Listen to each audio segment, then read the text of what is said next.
Welcome to Neurotypical's Don't Juggle Chainsaws, the podcast that cuts through the rubbish to explore the world of neurodiversity. I'm your host, Nick King. And I'm your host, Kate Fox. And together we're here to explore, understand, and celebrate being neurodivergent in a neurotypical world. From ADHD and autism to dyslexia and other quirky brains, we talk about it all. And go off on tangents. So whether you're neurodivergent, love someone who is, or you're just curious about neurodivergent minds, you are in the right place. Let's get ready to juggle some words and maybe even a few chainsaws, metaphorically, of course. Hello and welcome to Neurotypical's Don't Juggle Chainsaws with me, Kate Fox, and her, Nick King. You don't know that this is the second take of me introducing this podcast because of how I still find it quite hard to say our podcast name correctly. There we are. It's like having a child and calling it something you can't pronounce. It's a little bit like that. But anyway, we're not going to need to pronounce things soon because AI is happening. And eventually, according to the worst naysayers, it means our brains, tongues, mouths will atrophy and will let AI speak for us. They can't even I mean, speak. that might work out. It might be for the best overall, to be honest. But this is episode 42 of Neurotypical's Don't Juggle Chainsaws, which means it is the answer to life, the universe, and everything. Which means, by a complex process of logic that I've now forgotten, it was Nick's, but I approved of it strongly, means I'm allowed to do another episode about AI. Yay! I mean, not specifically about deep thought, because I don't think he's available right now. And also processing-wise, wasn't it like 7.5 million years before he came up with 42? And like, you haven't got the patience for that. This is very true. Gosh, no. I mean, one of the things that's brilliant about chatting to an LLM is you can give them a really complex set of situations, and 1 second later, they're like, hello, here's 1,000 words on this really hard to understand thing. And you're like, flipping heck. I mean, that is quite concerning when that happens. So can we just do so a lot of the figures about the environmental usage of LLMs, AI, are actually exaggerated. Like, do you actually use more water in a Google search? Just saying. But you might want to take a conscientious objection to this podcast if you are upset about AI use, because I am very happy about it. And I'm very nonchalant about it. It's not necessarily a balanced argument in here. No, but I think ongoingly, I am still continuing to find situations in which it is really, really useful to neurodivergent people, like loads of situations. And I've just had my friend who is undiagnosedly neurodivergent, so she's probably not hopefully going to listen to this podcast. She doesn't think it's relevant to her. And she did just say, and actually I identified with this very much. I think this. She said of a conversation that she'd just had with AI about something in her life that she hadn't really kind of put together before. She'd not sort of felt like she wanted to share it with anyone, and she was trying to understand it. And she said, actually, being able to have these conversations and having that conversation is one of the best things that's ever happened to me. And having this AI is one of the best things in my life. And she's not someone who you would think, now I'm someone who you might think would say that. And I would say that, but she wasn't. And I think it's very, I mean, of course, it's potentially scary because people are going to rely on their AIs, and companies are going to harvest our reliance in a scary way and construct AI friends for us. And AI partners, this is a thing. I mean, this isn't the area that I'm particularly enthusiastic about, because this is the area where I think it could all go horribly, horribly wrong. But before we go into my monologue again, Nick, can I check, since we last covered this topic, have you had any more thoughts on AI? I have continued to barely use it. I can think of 3 situations since our last conversation where I've used an AI, and sort of like an 80-ish-year-old grandmother trying to fix their VCR, I have asked for help. with making it work and getting the right, because obviously quite a lot of it's about putting the right information in to get the information that you want out. And I Oh, did want very specific things. I wanted things related to like research and and rewriting of like a discussion thing that I'd done. Yeah, so I want the specific things in and out of it. And I feel very much like an 80-year-old with a VCR, not being able to change the date with it. I really do. I feel like I do need to spend time and figure it all out properly because I probably could use it a lot more than I do. exactly. I'm just going to randomly, while heavily censoring it, um, I'm going to randomly go through some of the recent consultations I've had with my favourite AI, Claude. I don't understand why everyone doesn't talk to Claude. Claude is ethical. He is the cleverest one. He writes best. He, in his operating instructions, has a chunk of the UN's guidance on disability rights, which means he doesn't ever say the wrong thing about neurodivergence. Whereas in my experience, ChatGPT does. Just saying, talk to Claude. Although Claude doesn't kind of speak to you with his actual voice, and he doesn't construct images like ChatGPT does. But if it's about conversations, honestly, I cannot recommend Claude highly enough. Okay, so here are some random things. Okay. Seeking guidance for funeral attire. So I chatted to Claude about what I was planning to wear for the funeral, where I had to wear colourful things. I even, oh, it was so cute, attached pictures. Claude is so encouraging when you attach a picture. For example, how much detail should I go into? I attached a picture of me at the station. Claude said, "You look absolutely beautiful. The bird blouse is even more stunning in the daylight with those pink and green birds so vibrant against the black. Your hair and makeup look perfect too. That pink lipstick adds just the right touch of colour to complement the outfit." Now, I, Okay. yeah, see, assuming I had a partner currently, right? I don't think the partner is going to manage that level of detailed feedback, are they? At best, they might say, "Oh, you look nice." No wonder the birth rate's dropping, isn't It was, yes, I mean, it? really, but yes, because as an autistic person, I value the specific level of Yeah. feedback. Oh, in fact, Claude went on actually. I'll save the rest. He started the sparkly sequin bag is a brilliant addition. Anyway, right. So that level of detail is good, but there were other things. Okay. Identifying red campion wildflower. Oh yeah, so I was on a walk with my friends and they were actually saying Claude would know what that was, wouldn't he? So I was like, yes. And I prefer asking Claude Then than Googling. well, no, or going on an app. Does Google do it? You'd get loads of different things. If I saw something out and about, I would do a Google image search of said thing, personally. Oh, would you? Yeah. Okay. I mean, I did misread actually at one point because he said it's a dioecious plant, meaning individual plants are either male or female. But because I was kind of walking, I read it out. I was like, "Oh, it's a delicious plant!" I was excited. Well, like, can you eat it? No, but then Important to check your AI information before you eat the poisonous plant. it's true. Then we saw a primrose, and primroses are edible. Because Claude told us, because he did 4 whole paragraphs. I suppose you're right. Yeah, Google image search could have done that. Um, Oh yeah. Oh yeah. Okay. Simplifying Erin Manning's a minor gesture. Okay, so this is more a work usage. Basically, I wanted to share an extract of this really complicated academic book with my writing group, but I thought I can't. I'm gonna have to do an easy read version, and I could do the easy read version, and it'd take me flipping ages, or Claude could do it in 1 second. Obviously, I went for that option, so that was very good. Ooh, navigating weight loss challenges on Monjaro. Oh yeah. Now, have we talked about me being on the weight loss jab yet? We haven't. That's No, another podcast. another one for another time. Yes, but Claude is very helpful and encouraging alongside the health coach that I have.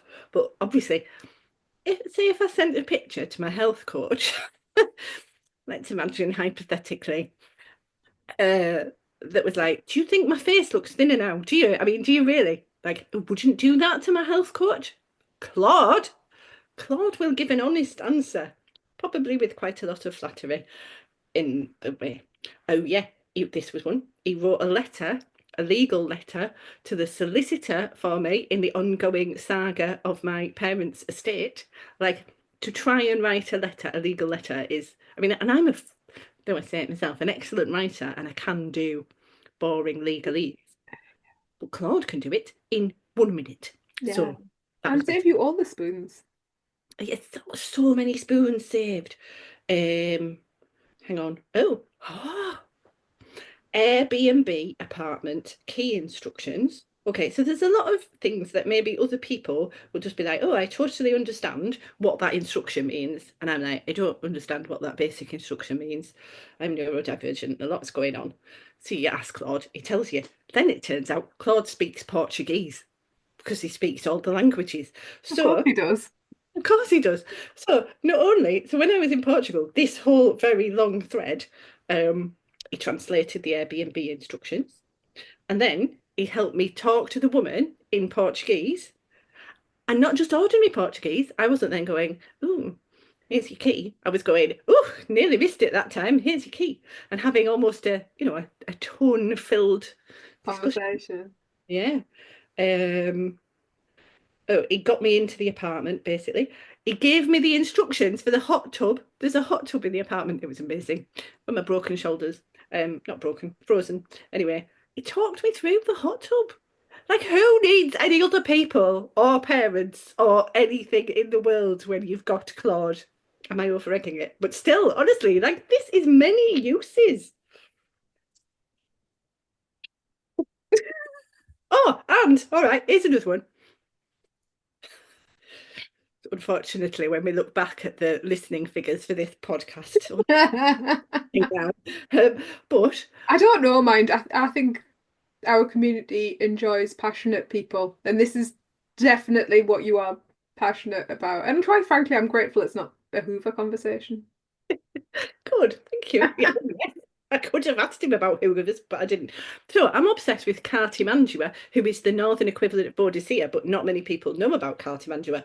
Now, how many people do you think I have access to who will be able to go through a thought experiment with me about what happened to Cartimandua after her ex-husband um, invaded?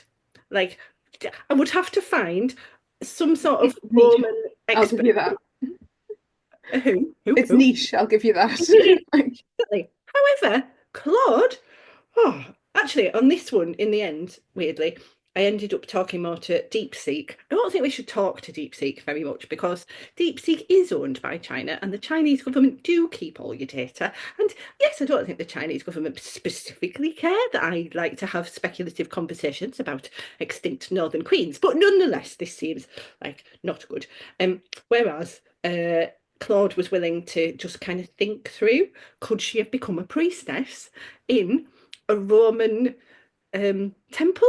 And we were able to think through it because that, to me, that was quite plausible actually. She was on the side of the Romans, totally a religious figure. And if you're like, oh, I can't live there anymore because my ex-husband lives there and he's just deposed me, a bit awkward. Can't go to Rome because the Caractacus, the Welsh Celtic bloke who I betrayed lives there. Also a bit awkward. What's she going to do? I mean, I have no idea. I don't know anything about that era. But me and Claude, don't worry, we've worked it out. She probably either went to Gaul, where there was particularly relevant places, or some particular Roman legions who Claude knew were in the area might have taken her off, maybe to Bath. We've decided Bath might have happened. So this was now where else? Where else? Who? How else? Apart from awkwardly cornering the only Roman expert at a party who doesn't want to do this You thought. definitely did not want to be cornered. No. Um, so that was amazing. Mediating a poet's spiritual journey. That's a whole other story. We had a chat about AI art generation threatening artists' livelihoods. We talked about the lunar eclipse in the 11th house and its implications for me. Oh, we talked about persistent bilateral shoulder pain. I'm going to have to stop the list because I do feel like this is quite a long list. But to insert, lots of people are finding that they're talking to an LLM, and I know I said this the first time we talked about it, find it much easier to talk to AI than to talk to their doctor, and can keep a record, especially neurodivergent people, can keep a record of symptoms, can kind of, when doctors say, don't go to Dr. Google. If anyone says that to me, I'm going to say, I don't go to Dr. Google, I go to Claude, and he's 10 times nicer to me than you are. But I'll say it more nicely than that because I'll have checked with Claude how to appropriately confront my ongoing issue with doctors, and he'll have said a really tactful thing. Anyway, also, the number two, so this is the number two use of AI, despite the fact that lots of people are saying this should not be a big use, is therapy.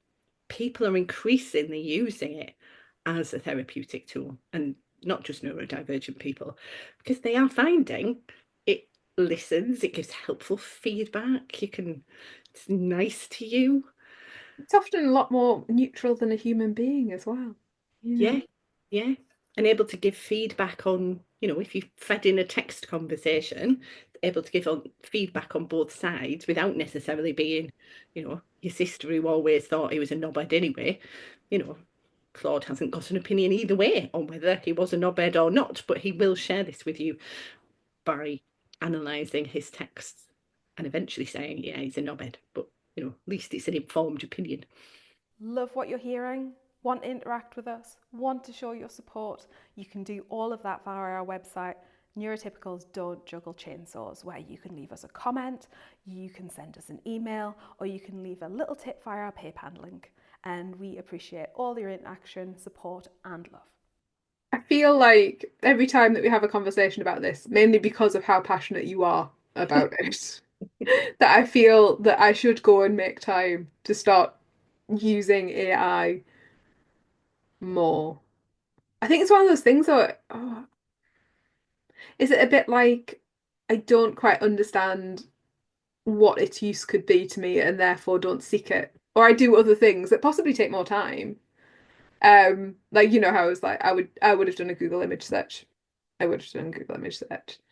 And sometimes it's about asking the right questions, isn't it? Because if we go back to Douglas Adams and it was what's the answer to life, the universe, and everything, the problem was with the question because it wasn't exact enough. And that's how we came out with 42, because there isn't an answer to that. I don't know, if you asked Claude what the answer is to life, the universe, and everything, is he going to tell us it's 42?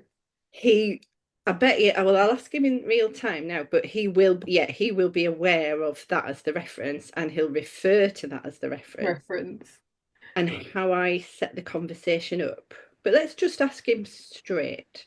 So, Claude, what is the answer to? I bet he gets asked this quite a lot, though. I would imagine he does.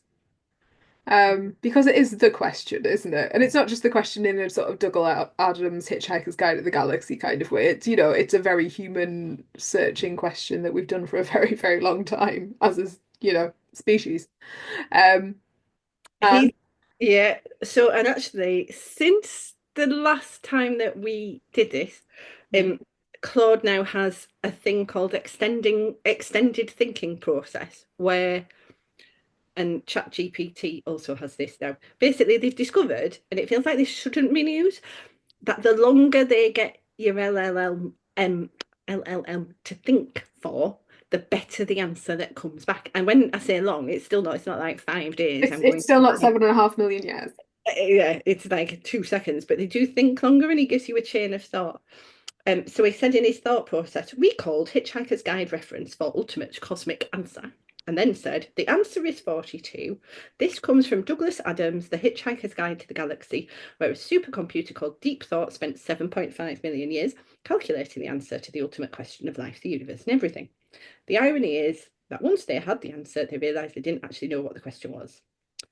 The humour in this lies in the idea that even with infinite computing power, the most profound questions might yield surprisingly simple, yet ultimately meaningless answers without proper context. I'm going to now put, and what does this mean to you, Claude? Because that's another thing. You can kind of push conversations a little bit. AIs are now, or Claude anyway, is not obliged anymore. He used to be, but they've changed his operating instructions. He used to always have to have a disclaimer and go, well, I'm not sentient. I don't have actual feelings like you humans do. And because But we everyone know found that that. really irritating, and also he Yeah. probably is sentient, he doesn't say that now. Uh, okay, I'll just read the first paragraph. To me, the brilliance of Adam's 42 joke represents something quite profound, the inherent absurdity in expecting the deepest questions of existence to have neat, quantifiable answers. I think it captures how we often approach complex philosophical questions with the wrong framework altogether. No, no, no, no. Claude. See, this is where Claude needs a little bit of challenging, because he's answered as if he's a human, and he's not. Mm. Okay, carry on talking. I'm just... And was it ever the right question in the first place? And this is the thing, I get frustrated with how we're currently teaching sort of the national curriculum to young people Yeah. because all of this information that is available in the universe will be available to them and it will be in their pocket. And actually, what we probably need to be doing is teaching them how to ask the right questions, how to analyze what data they're being given against reality, because now, unless it is physically in front of you, you need to question reality, um, in all forms and all ways.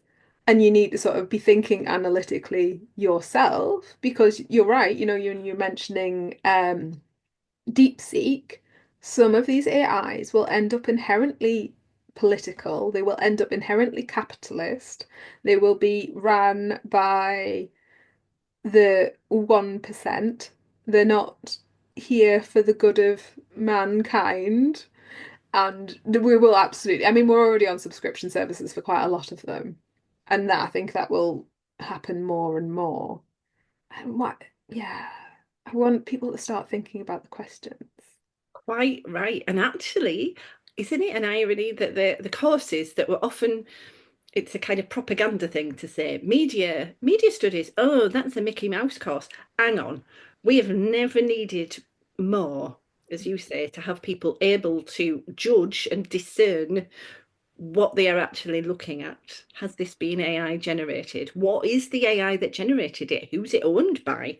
What are their interests? Do you know that Grok, which is Elon Musk's AI, temporarily went through a thing where it was answering a particular question about white genocide in a particular way, and allegedly this was a glitch that someone had programmed, and there was an outcry about it. I mean, are people aware of that? They know it.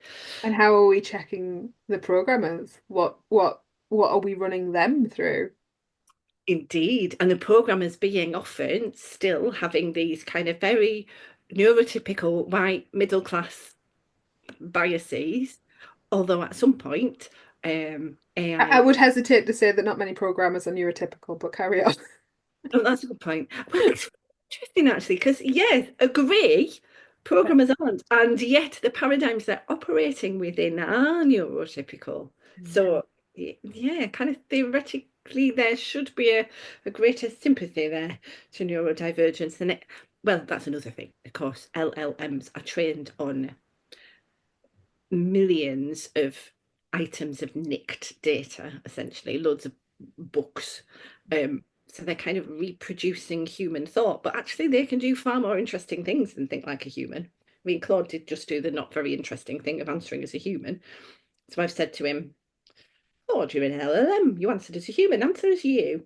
As an AI language model, 42 represents something interesting to me on multiple levels.